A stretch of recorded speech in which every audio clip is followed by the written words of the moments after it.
16款的速腾天窗遮阳板脱皮怎么处理？首先上翘天窗，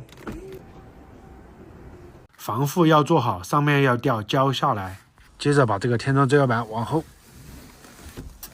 取下，左边的挡板4条，取下这边的挡板4条。它里面有3颗 T25的螺栓，松开螺栓，松开右边的螺栓。取下天窗玻璃，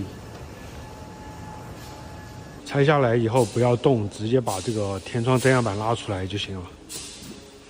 拉出来里面已经吊着了。遮阳板有4颗螺丝啊，这儿1颗，这儿1颗，这儿1颗，这儿还有1颗。直接把这个螺栓松了就行。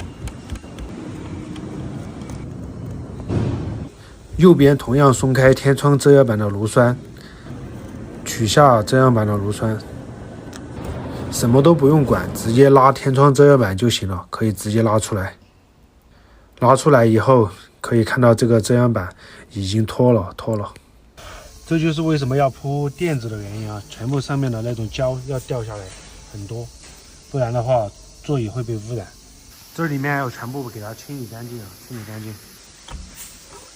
清理干净过后就可以安装了。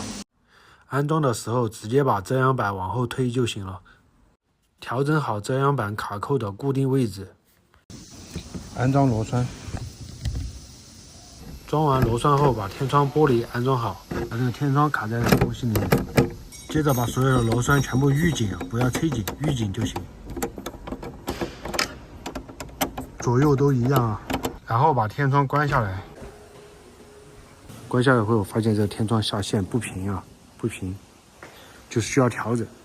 调整的话，就是用手把这个位置往上一抬，看见没有？这个是有间隙的，因为螺栓没紧，所以有间隙。排平以后紧螺丝就可以了。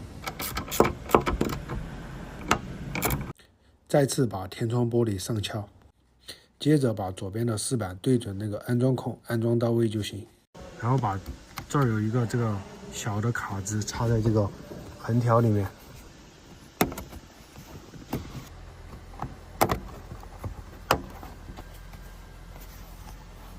看一下效果，是不是很简单？漂亮，交车。